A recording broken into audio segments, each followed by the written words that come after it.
Welcome back to Monday Night Live. The entrepreneur that has been disrupting the lead generation industry. Introducing your host, Nathaniel Bibby. LinkedIn marketer of the year. Your friend Nathaniel Bibby. Welcome to Monday Night Live. If you're new here, I'm Nathaniel Bibby. Over 500 million in sales for our clients using LinkedIn strategies alone. Monday Night Live is your weekly dose of LinkedIn strategies, marketing tips, and business advice to get you to the next level. Monday night at 6 p.m. Perth time. So drop in the comments and say what's up. Monday Night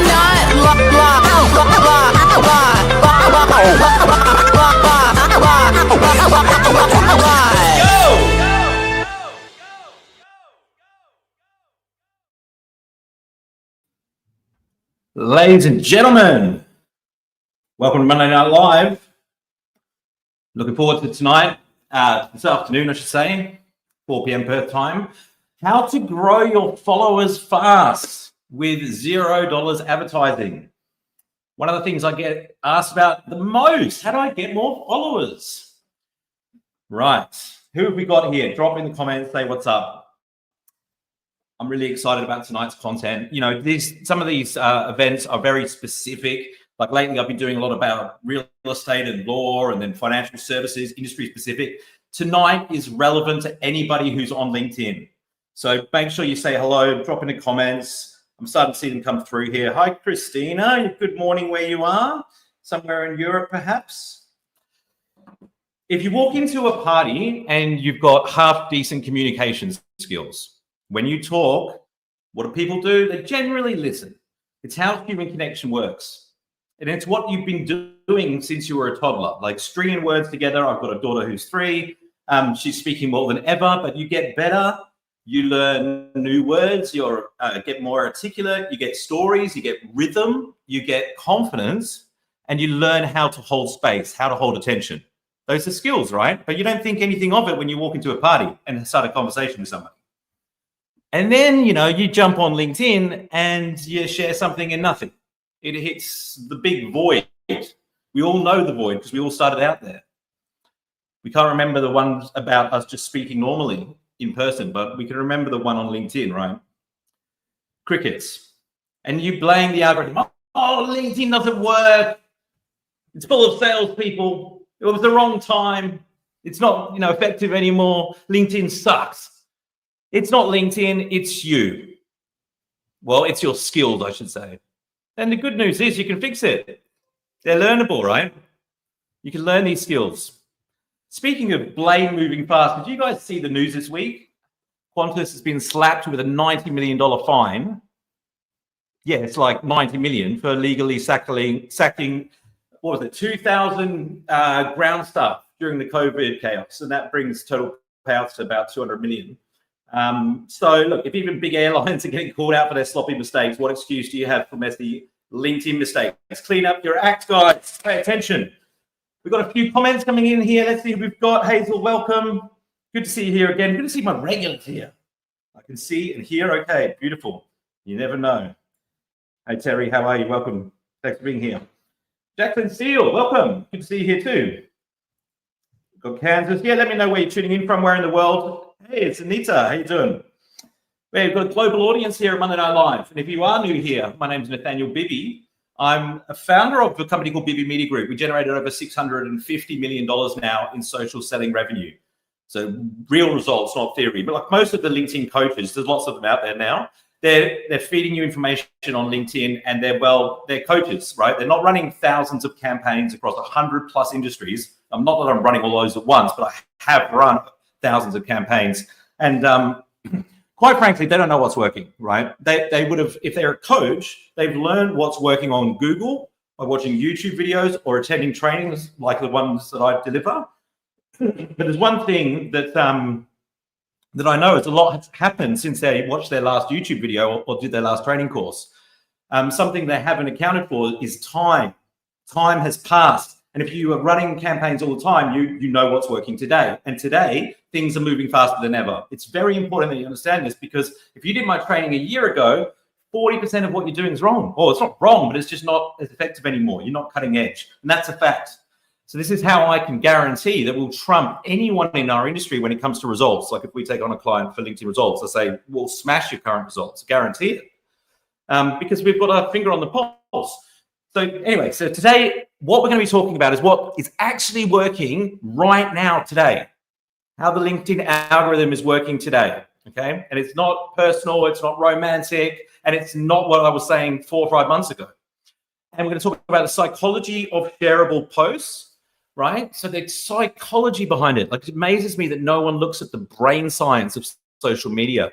There's research out there. You know, you can explain pretty closely to a T whether a post will go viral or not, just based on, like, before you even post it, right? Because it's the psychology of what people will share. The 3 formats for getting insane organic reach, the 3 content formats specifically for LinkedIn, like what type of content should you be posting?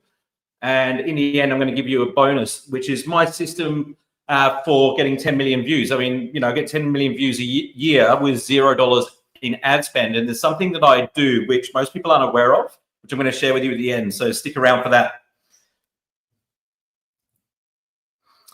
I'm just looking at the comments here, guys. That's why my eyes start over here. Increase my LinkedIn followers from 150 to just under 18K. But for me, it's more important to gather the right followers than to aim for a follower. Well, that's spot on. And we're going to get into some of that. But you're absolutely right. You're not wrong there. We've got Newman in WA. Hey, Kendall, how you doing? Nigeria. Okay, let's get into this. Keep the comments coming in, guys. The more active you are in the chat, the more you'll learn. Close your other browsers and so on. Like 40 minutes, I mean, if you pay attention to what we're going to go through today, will transform your results on LinkedIn, I guarantee it. This is the most up-to-date content that you're hearing first here. I know this content that I deliver on Monday Night Live, you're never going to hear it anywhere else first. This is where it comes first. This is where it matures. It comes to Monday Night Live first. So you're hearing like the most recent information. Let's talk about the algorithm, the LinkedIn algorithm. So the myth is that LinkedIn's algorithm is working against you and it's getting harder. Like, what do you think of the LinkedIn algorithm? Overall, the statistics of people on average are getting less reach, right? And so everyone's worried. I mean, the guys that I know that are good, and myself included, we're not getting less reach, we're getting more reach, right? So there's a lot of other things that you need to take into account. It's actually easier if you know what you're doing to get more reach now, because there's so much attention on the platform. So, and you've got to understand the algorithm. The reason that you think LinkedIn is against you, if you do, is because the algorithm actually doesn't know that you exist. You've got to train it. You know, it wants people scrolling. What does LinkedIn want? Same thing as TikTok and Instagram. They want to keep people on their platform longer. They've got all these different numbers that they look at when they're like analyzing their performance for the quarter. Guess what? The only number they really care about is user session time. How long is the average user spending on the platform? That directly translates to revenue and the success of the platform. So they're always looking at that. And like it's doubling or tripling most years on LinkedIn. So they're doing a fantastic job because it's keeping people in the feed longer. You know, in the last couple of years, people have become so active in the conversation, in the comments, like way more thoughtful comments on LinkedIn than there are on YouTube or TikTok. You may have noticed this, right? And so people are staying way longer in the comments. And that brings up a two-letter phrase. You can't say two-letter word. Okay? Two-word phrase. Dwell time. Dwell time. Okay. If your content stops people, they stay, and then the algorithm notices that people are actually consuming your content. So if they land on your post, hit like and leave, LinkedIn's like, yeah, cool, they hit like, but they didn't actually read the post. They didn't stay and be part of the conversation. Okay, and that's what LinkedIn cares about, dwell time. So yeah, if you're not familiar with dwell time, like they're monitoring how long you actually stay on a post, right? And keep the window open and all that stuff. So like if you're reading the article and you read every single word and then you stop to think about a comment, write a comment, and then you get a reply, and then you respond to that comment, and you see somebody else's comment, and then you comment on that comment. But you could be there. Like if somebody's really driven engagement in that post, there's no reason why you actually couldn't be in that conversation for about 20 minutes. You know, compared to somebody who's written a post where there's no call to comment, there's no reason to drop a comment. Like, you want to be part of the conversation, but they haven't even invited you to, right? Or maybe you did comment one time and then you didn't get a reply from the person who posted, so you're like, I'm not going to comment again. You need to train your audience that you're going to reply, that they can rely on you. LinkedIn looks at that kind of thing. I'm going to use an analogy here. Oh, we got Gerald in the house. Bibi's on fire this evening. Thanks for the feedback. Now my confidence is going to go up. Lena, nice to see you here. Okay, cool. Let's keep going. So I'm going to give you an analogy. I just thought of this like 20 minutes before I jumped on, right? So I've got two mates. They're both single. And when we go out, like, you know, they'll be looking around to talk to girls and stuff. And one of them, Tom, he's like smooth. He's confident. He's always lining up dates. And then I've got my other mate, Tim, but he's shy, doesn't usually approach girls. But on this one occasion, he did, right? So what happened is Tom walks straight up to this girl, introduces himself, and within 30 seconds, he's got a number, right? Standard. Comes back, smiling, looking all confident.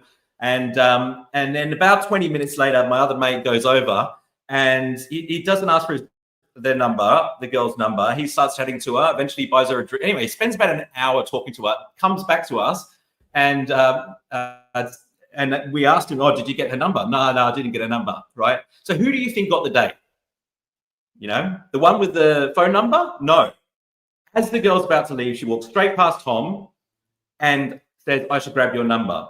And didn't even think about the first bloke who got her number, because she actually spent time with him. What do you think of my analogy? That's dwell time, guys. That's dwell time. LinkedIn are interested in what you care about, not just what, you know, you like and comment on, not just who you follow. Doesn't matter who you follow. It matters what you consume. You notice, like, when you open up like Facebook and Instagram, like all of the ads can be about, like, it could literally be about what you've been speaking about and not necessarily even searching on your phone. Like, they definitely track what you're searching on your phone, but they have the ability, when you sign up to these apps, to listen to your microphone as well. So that's why if you're having a conversation with somebody and you're like, oh, you know, I should really get a new car, you might start seeing car ads on your feed, even though you haven't shared about it. But that happens on Facebook. Facebook advertising is like really advanced, and they put all these things in there where they can access different parts of your data. And that data, by the way, is going to get integrated in all types of marketing. I saw some technology 2 weeks ago where, like, at the airport and places like that, you have ads, digital signage. They're actually going to use facial recognition to analyze who you are as you're walking down the corridor. And change the ads to show you something that you're actually interested in right now. That's where advertising is going. All advertising is going to be like that.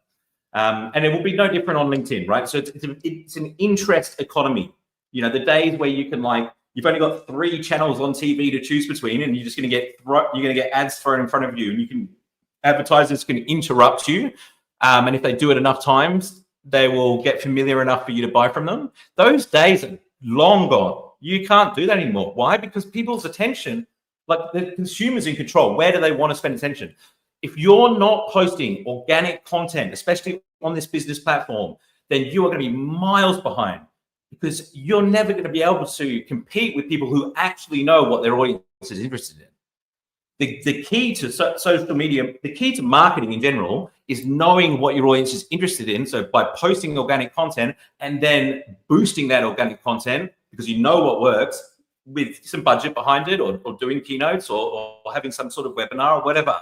But you're delivering a sales presentation only to people that are already see value in what you do. That's the way the world's working these days, especially in professional services. Good to see you all here, guys. I'm surprised I didn't get more comments about my dating analogy. I hope you all followed that one. I got this statistic from Neil Patel. 60% of social media posts get 0 engagement. 60%. 60%. Right? 0. You don't want to be in that club. Most people are getting no engagement. So stop blaming the algorithm. Start understanding how to play it. It's a skill. And it's not like it's a huge, difficult skill, and it's nothing to do with being naturally good at it. Trust me. It's about just learning how to play it. Like success leaves clues. There are plenty of guys that know how to do it that can show you and teach you how to do it as well. Most of the time, like people don't want to give you negative feedback. You've got to be open to it. I'm very direct to my clients. Like before I sign up a client, I'll always say to them, the way I work is I'm very direct. Is that okay with you? Because I need you to know that before we start, because I don't want to waste time trying not to hurt your feelings. I will tell you if something's rubbish, and I'll also tell you how to fix it. And you don't always have to take my advice either. Like, I've got a lot of experience in marketing. I'm not always right. I know that. But you're hiring me for that experience, and that's what I think at the time. And then so I always deliver that. And look, if I don't know, I will say I don't know. But that's coming from, all the experience I've had. The second part of this Monday Night Live is content formats. There are 3 content formats on LinkedIn right now. If you nail them, if you nail even one of these 3 formats, you will skyrocket. Your views and your followers will go through the roof. These are the 3, like if I look at my follower graph, because this is about followers, right? Like it's just like boom, whenever I nail one of these pieces of content, the 3 types I'm about to share with you. 1, short form video, 30 to 90 seconds. Why 30 to 90 seconds? Well, after about 10 seconds, right, on average, 50% of the people that started watching at the first second have gone on average. Now, that sounds very pessimistic, right? But that's the average. You've got to remember most people aren't even getting engagement. So most videos are rubbish. So it doesn't take too much to stand ahead of the pack. But if you haven't got experience, sometimes what you'll do is you'll press record and you're not even in the frame for the first 3 seconds. And you get there and you're like, it's my first video. So I thought I'd, get on here and it's Friday afternoon. And I just thought I'd get on the camera and that's 10 seconds, right? You have lost people. You are definitely in the 50% club if you do that, right? So you have to grab attention right at the start. And then what do you do with that attention once you've got it? Build trust. Build trust. Because you don't just want followers, you want sales, right? And you do that by building trust. So when people see your face and hear your voice, and it doesn't necessarily matter if you're like a really good speaker. You notice there's a lot of things that I do incorrectly when I'm speaking on stage or on camera. I've been doing it for years.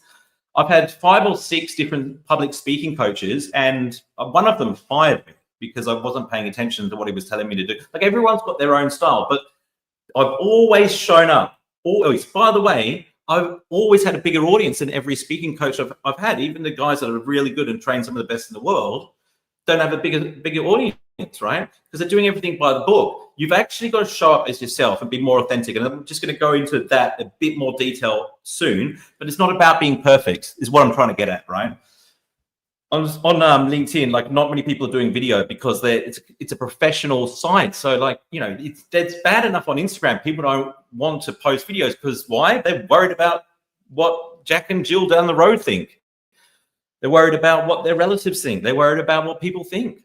That's what humans are like. And so when you're in social media on LinkedIn, on a business professional context, it's just like people are so worried about their career, right? It's very difficult to get into the practice of being yourself in business. When I started my career in business, I was like 21 or something. I remember going to meetings younger than that when I started companies, like 19, and meeting with people that are twice your age, right? So I'd always have a suit on, like a little bit to look like an idiot, like a cheap suit, way too much hair gel. And I was overdressing for till I was maybe 28, 29. I was always overdressed because I was trying to compensate for the fact that I felt like I shouldn't have been there, shouldn't have been in the room, right? And so it's this confidence. You got to practice it. So I made a deal with myself. I said to myself, if I want to be a professional speaker, public speaker, then what I'm going to do is speak as many times as I can. So I get the repetition and the practice, right? So that means no matter what's going on in my life, if I get the opportunity to speak, I do it, right? And there are times when I've been on stage when there's no audience. There's times when I've been on stage when I've had no sleep, been on the plane all night. But I always do it because if people see your face, you're more familiar, right? And they're more likely to trust you. It's like Coca-Cola and Pepsi, all things being equal. If you see 5 billboards of Coca-Cola while you're driving down the freeway and you don't that all things being equal, that you're more likely to buy Coca-Cola, even if you just saw the logo, because it's more familiar to you. That's why companies spend billions of dollars just even putting their products in films so that people can see them and get more familiar with them. What they should be doing, by the way, is putting those products on YouTube and LinkedIn, right? So that's actually where the attention is. Okay. All right. Embarrassment is the cost of leads, 100%. And by the way, like I was thinking about this 10 minutes before I came on. It's like, how long have I been doing this, going live every week? How long have I been posting videos? I must have done like 5,000 at least, maybe 10,000. And I was thinking, well, it's funny how I still get a bit nervous before I come on, right? Like I literally went through this like conversation with myself where I was like, you know, like, I don't know who's going to be, what do I say? But like, I'm just like having this conversation with myself. And then again, I'm like, snap out of it. Let's go. This is what we do. And you're going to have to do the same thing. The more you do it, those conversations become shorter and shorter. The second form of content that I want you to pay attention to is what we're doing right now. Doesn't have to be live, but LinkedIn events. LinkedIn events. People will tell you all sorts of fluff as to why, you know, events are powerful. The real value that you need to pay attention to is you can invite up to 1,000 people per week in your network to come to the event. So if it's a local event, like let's say you're doing a lunch and learn, right, in Melbourne, and you can narrow down all the connections that are in Melbourne. You can even narrow down by the industry. Like if you want to just invite people that are accountants in Melbourne, for example, and you've got over 1,000 connections in that space. And if you don't, you will do if you follow along with Monday Night Live and grow your network. I got 30,000 connections, right? That's a limit that you can have, and I've got 40,000 odd followers. And I don't say that number ever in my intro or anything like that because it's completely irrelevant. But the 30,000, what it does do is it enables me to be able to invite 1,000 people per week to events. Like if I wanted to, I could market an event for 30 weeks and invite everybody in my network, right? And as long as it's relevant, people will come. But if it's targeted, then it's way more powerful. And it's not just you that can invite 1,000 people per week. Okay, let's say you and I decided to collaborate. We do an event together. You invite your audience, I'll invite my audience, and we'll talk about this topic that we both know about. Maybe you'll do a little bit, then I'll do a little bit. So now we've got 2 speakers, right? Now you can invite 1,000 people per week, and I can invite 1,000 people. All right, now it's getting interesting, right? You've got 2,000 people you're inviting per week for free. It doesn't take you long to do it at all. You just scroll down, check all the boxes, and send out the invitations. It comes through to somebody as a connection request. So like when they're checking the connection request, they go, oh, Nathaniel's invited you to this event. Sometimes they'll even see it through in their email inbox. It's an awesome way. Like if you're going to run a webinar, do it on LinkedIn. Like, I mean, it's just a no-brainer. I mean, if you're going to do a local event, you're way better off putting it on LinkedIn than you are putting it on Eventbrite or Meetup or somewhere where people actually don't hang out. The only way they're going to end up on those sites is generally through Google, right? LinkedIn will end up, you can end up on LinkedIn through Google, easy. Okay, if you want hundreds of eyeballs on your brand every week, go live. And look, it doesn't have to be, it doesn't matter if there's only 10 people, it doesn't even matter if there's 2 people there. It's a consistency, consistent exposure. If somebody does want to drop in, you're there, okay? And if all it takes is for one person that's considering doing a deal with you, and going to that event will make them buy, right? Because you're educating them, you're showing that you're the authority. Now, everyone's like, LinkedIn, carousels, forget carousels. Do you know how long those things take to put together? Jesus, you got to be, I'd love to. That's cool. Don't people feel bombarded with event invites? Well, let me know in the chat. Like, do you get a lot of them? I mean, I only pay attention to the ones that are familiar with me, to me. So just make it stand out. Most of them are rubbish. Same thing with everything, right? Like the amount of DMs. Aren't people sick of getting DMs? Yeah, probably. But most of them are rubbish. Like you can really stand out if you have a good event. Do you know what? Like one of the reasons that I'm so confident that this show will be the most popular show on LinkedIn. Like I think this show will be the most popular LinkedIn show in the world because of one reason. Like the success of something like this is dependent on how much value you can deliver. And I've just seen what else is out there. The only guys that are like preparing for their live stream to give you value are spending 20 minutes at the end trying to sell you something. I never try to sell anything. So I don't see how they're going to compete. I mean, maybe, you know, they might be a bit more charismatic than me, but they're certainly not going to be delivering more value, I don't believe. Okay, so forget carousels, newsletters. Like, I can't believe I'm giving away this. This is the first time I've given away this hack. But like, I've only noticed this in the last week, right? So LinkedIn articles, I've always loved LinkedIn articles. They're longer form pieces of content. And if you write them well, like you get a lot of dwell time because they're longer articles that generally do well up to like 1,500 words. I wrote an article a few years ago that did a lot of research into which articles perform the best.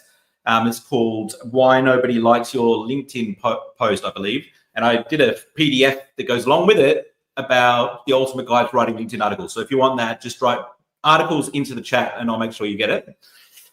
Side note, I digress. But now they call them newsletters, right? So articles are now called newsletters. And it's they call it that because you can subscribe to a newsletter. And everyone's creating them, as you know, right? Everyone creates them. Not many people are consistent with them. It's like, well, what kind of newsletter do you put together? Because I was thinking, you know, it's got to be the same as the long form articles. So it's just long form articles, but in a newsletter.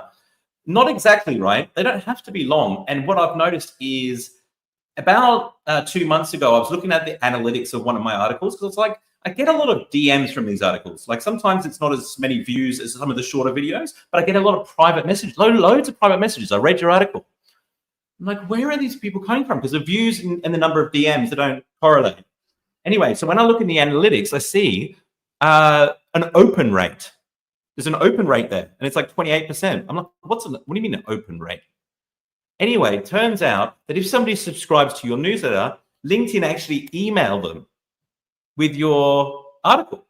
It shows up in their inbox. I've got my notifications turned off, so I don't see it. And they're getting 28%, you know, between 25 to 30% open rate, which is like, it's the same as what most people get in their email marketing system. When I shouldn't say most people, that's like kind of what I get most of the time, 25 to 30%. You know, if I'm sending out to like 10,000 people, that's what I'll get. So it's a pretty good open rate, right? They're sending that out and it's coming from LinkedIn. So it actually positions you as an authority because it kind of looks like it's coming like, hey, this is like the content that you need to see today from LinkedIn. I think it's a huge opportunity. I don't think they necessarily need to be that long because if they're showing up in someone's email inbox, you want to keep them short, right? Because you want people to watch. It's actually a great way for you to promote your lives in your videos because you can have a link in there, link in the article, won't hurt your reach like it will in a short form post. It's something that I'm really excited about at the moment, but it's very, very recent. Okay, we've got Angie in the house. There's so many familiar faces. Awesome. Yeah, I'll get that document to you. What part do numbers play in audience engagement? Very little. Like the only place that numbers have is social proof. Like they've done this research where when people land on a profile, they did it on Instagram, but it's going to be the same anywhere else. The first place people look is your number of followers. So like it's hard when you start out, but like I don't think it like, I mean, you don't have to have tens of thousands of followers to look credible. It's only a concern if you've got like 200. Like as long as you got 500 plus, you're going to look credible. It doesn't matter at all. Like Yasmin Alec has 320,000 followers or something. You know, it doesn't matter how many followers you are, it's who you can reach. Sometimes he will get like really high engagement, like 2,500 comments, and it's literally like 8,000 views. Like, what the hell? That doesn't make any sense. I mean, they're not, and by the way, they're not always accurate either, but it doesn't seem to have any bearing on the number of views. Don't really matter that much. Like on YouTube, you'll get paid by the number of views. So that, like, obviously that's what people are looking at. But on LinkedIn, it doesn't really matter. Engagement's a way better indication of how much time people have spent. What they should have is a metric for dwell time. If they had a metric for dwell time, that's what they would use. Because on YouTube, yes, it's number of views. That's how you get paid. But how you get ranked in the search results on YouTube is by how long people watch your videos for, how long they watch the content for, average viewer duration, same thing, dwell time, right? So that's why the best creators You know, they're leaning into this stuff, like they're owning their audience and owning their algorithm, right? They're building a relationship with them. So newsletters on LinkedIn are like a distribution machine. Like, you know, that's something that social media doesn't normally do. So, you know, they don't just sit on your profile, they go directly into your subscribers' inbox, right? So that's an intimate place to be, intimacy of email, right? And so the best creators in the world are going to start doing newsletters. Like, you're going to start to see that a lot more. LinkedIn are very smart with what they're doing there. They're not so smart in other areas. Okay, and we've got, is that Ned that's going to a sales meeting? Mate, go close that deal for us. We support that at Monday Night Live. You've got a good excuse there, mate. If you can master these 3 short form videos, events, newsletters, you're instantly ahead of 90% of LinkedIn users. I've got to speed up a little bit because I've got a lot of content still to go through here. I wanted to get you out of here before 4:45. Let's see how we go. Oh, so 15 minutes for those of you in other time zones. Psychology of shareability. The psychology of shareability. Here's the truth. People don't share content for you. People don't share content. It's not about you. They share it for themselves. When you repost something, you're not sitting there thinking, oh, this is going to help the author. No. You're thinking about what it says about you. That's human nature, right? It's about status. People don't like talking about this at all, but there's a lot of research around it. Think about the last time a celebrity had a baby. I think Justin Bieber, I don't watch the TV, so I don't actually know, but I would hear about these things. I think Justin Bieber had a baby. Maybe that's old news. I don't know. But think about the last time a celebrity had a baby or get married or split up, or Kylie Jenner's announcing that she's pregnant or whatever. Australia's in the World Cup final. You know, that stuff is shared a lot. Why? Because it wasn't because people thought, wow, I need to make sure Kylie Jenner gets more views. It's because sharing it says something about them. It's like social currency. Like, I'm the gatekeeper of this information. Like, I heard about this cool thing and I'm sharing it. It's about status. It makes them feel connected for a moment and part of the story. Like, and part of a tribe as well. Like, if they're a fan, it's not brain science. Sharing content lights up parts of our brain that are linked to identity and belonging. Like, this is a tribal, human behavior. We want to signal who we are, what we value, and where we stand. So on LinkedIn, that's why people share content. You've got to remember that. If they do share it, that's why. So there's 3 triggers. Identity. So the content will scream at them. This is me. You couldn't believe that you worded that exactly how I feel. That's what I stand for, right? The second trigger is status. Sharing it will make them look smart, insightful, ahead of the curve. It's no accident that a lot of these guys that are talking about like real estate and wealth and that, in all their thumbnails, you see them, standing next to a Ferrari. They know exactly what they're doing there. And I spoke to Grant Cardone about this, and I was like, what's with the private jet? You're always posting about it, man. You look like a bit of a dickhead. I said, people would think you look like a bit of a dickhead. He's like, other people or you, man? I was like, you got me. He's like, listen, like this, especially on YouTube, like it's mainly a younger audience, right? He said, if that's what they think being financially successful looks like, I'm going to meet them at their level, right? Show that in the thumbnail. But once I get their attention, then I'm actually going to teach them a thing or two, right? So being aware of it doesn't mean that you're like necessarily buying into the behavior, but it means you're actually trying to help and you give a shit. Connection. So if you strike an emotional chord, this is the one I love the most, then they're likely to tag a colleague. It's like emotional chord, like people are going to do something with that emotion. Most of the time they're going to share it. So they take a colleague or a mate or a team or a partner. They want someone else to share the feeling with. Here's the kicker. In 2025, smart marketers don't even chase virality anymore. They don't care how many people view one piece of content. They care about getting the right people to see their content consistently. Hootsuite's research shows going viral is not the game. Consistency is. Hootsuite have said this in their 2025 social media report. Going viral is not the game. Consistency is. Virality is a sugar rush. Consistency is compound interest. Can you name anybody that went viral in 2020? Like, they're not around anymore, 2021. Like, they were like, thought they nailed social media for like 6 months. but everyone forgets. That's like, you've got to be the people that stay consistent. They build real relationships with their audience. So here's the choice: do you want to be the one-hit wonder that got a spike of attention and it feels good for a little bit, or do you want to be the consistent authority that people can't wait to get content from? They're expecting to hear from you. They want to hear from you every week or every day at the same time. You're not interrupting people. You've got permission to talk to them. That's what you want.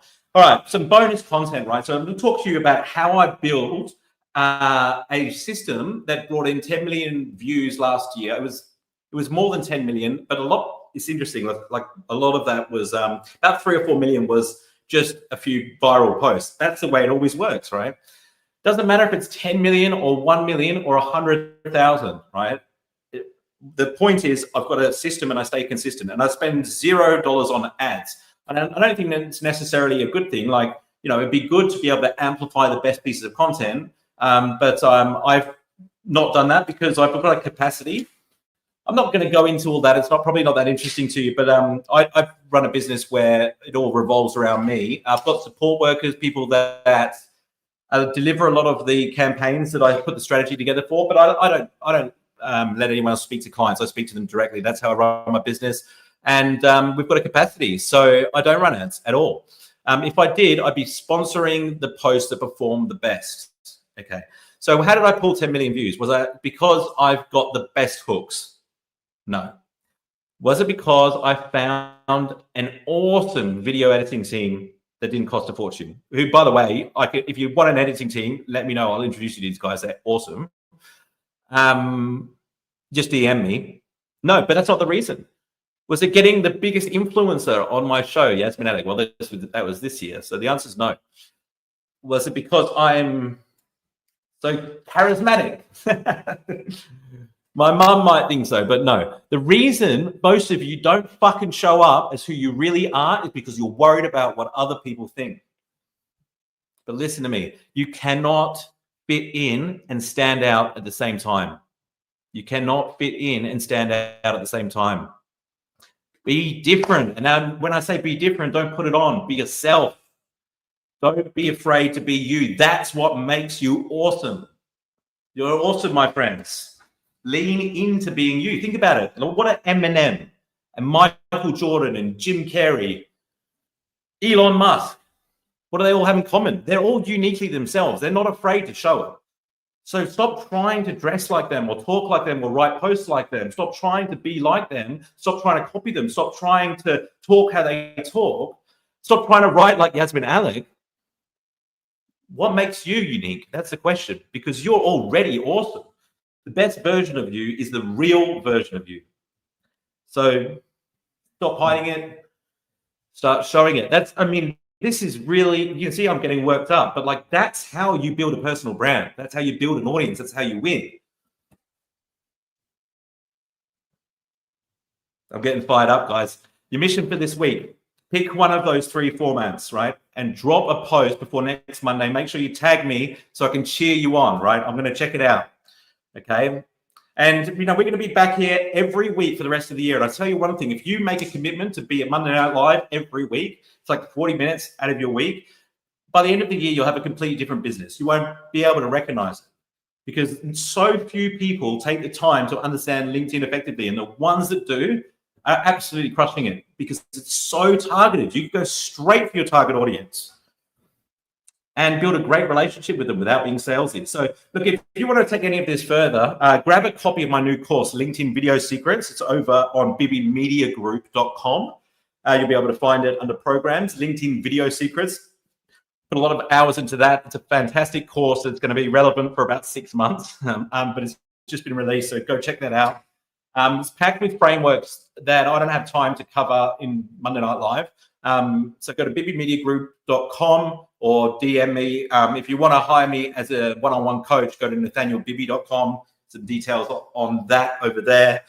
And don't forget, you can also download a lot of my free downloads, like 100 scroll-stopping LinkedIn hooks. 100 scroll-stopping LinkedIn hooks is my most recent one. So like if you're doing videos or writing captions and you want some hooks for your content, drop the word hooks into the comments. I'll make sure you get that as well. I'll go through these comments. I reply to everyone, and I'll make sure you get either the articles PDF or the 100 scroll stopping LinkedIn hooks. It's like a vault that you can use, for years to come to write your hooks that grab people's attention, both in video and in written format. Drop your biggest learning from tonight into the chat. I'd love to read them later, get some feedback. And that's it, guys. I'm Nathaniel Bibby. You've been watching Monday Night Live. We're on a mission to become the biggest weekly show on LinkedIn by delivering more value than anyone else. Now go crush it. Until next week, my friends, stay legendary. Thanks for being here.